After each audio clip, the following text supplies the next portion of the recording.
Hi YouTube, welcome to Tandy Garage and welcome to another episode of fixing creaks and rattles on my BMW G20 chassis. Whenever I'm going over bumps or uneven road surfaces, I realized the C-pillar was making an unwanted noise. It's a rattling noise this time, pretty sure. And when I try to take open this part, this like a cushion part, I saw that there is a plastic brackets that's attached to the metal frame itself that was making the same noise when I tried to jiggle it around. So in this video, I'm just going to show you how to get this removed, what I've done to eliminate that noise. This is pretty similar to the noise I was hearing, so just listen to this when I jiggle it. I hope the camera is picking it up. So I'm going to remove it and show you what actually is making the noise. So in order for you to get it removed, I'm going to show you what's actually holding it down altogether after I take it out. But in order to get it removed, I'm going into the car. There is a gap in here that you want to put your finger underneath and then back out. What you want to do is to pull it out. I'm gonna get the seatbelt out of the way.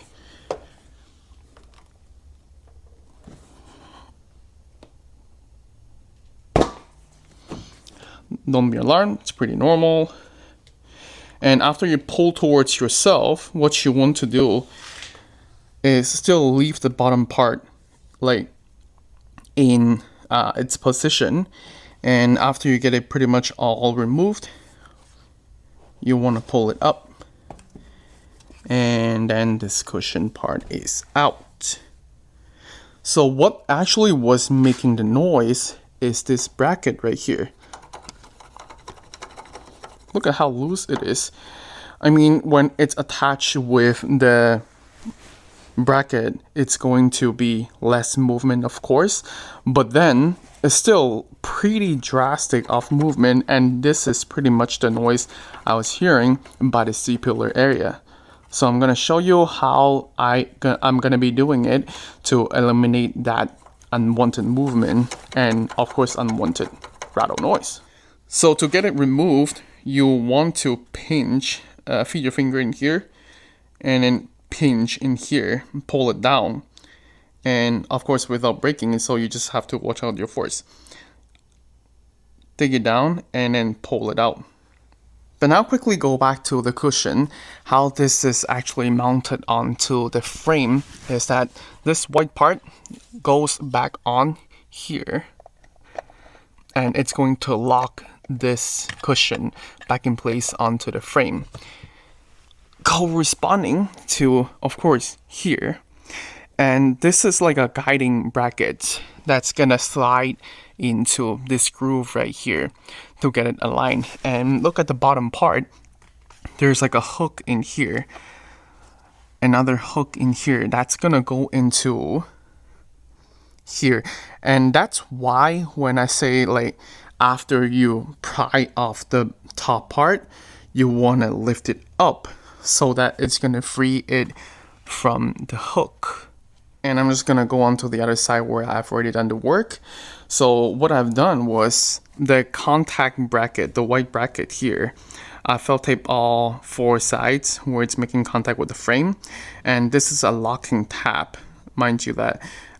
So this should be felt tape because it's making the most contact.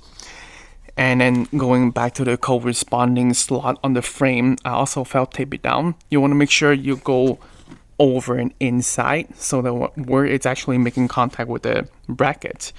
So, but before we put it, try to put it back on, this plastic part should go back here first so that you can actually mount it onto the frame.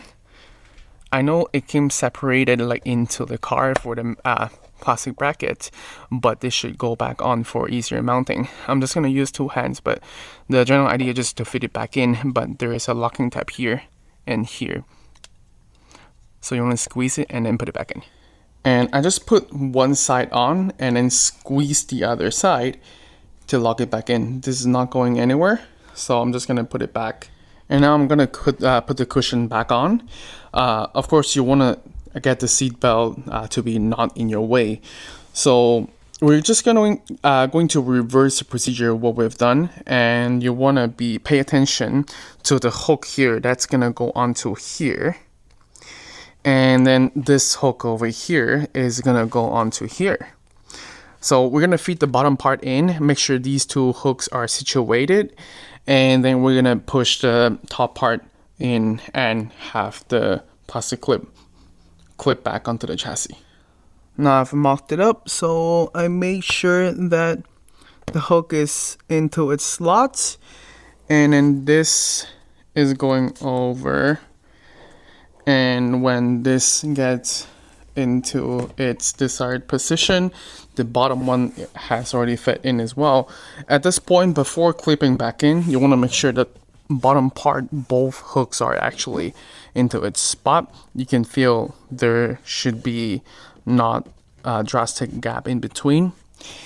Looks like everything is in place. I'm just gonna take a peek there and make sure that it's in its slots, and then we're just gonna push it back in. You can hear it click, and listen to this. Don't hear anything at all. So I'm just gonna do the same on the other side, and then we're done with this quote-unquote repair. And now both sides are done. If you listen to it now,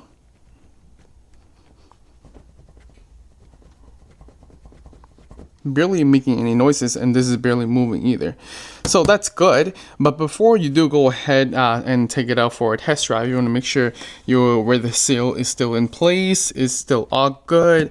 And then I'm gonna put back up the back seat so that it's not going to be transmitting any noises from the back. Obviously I got a ton of crap in here.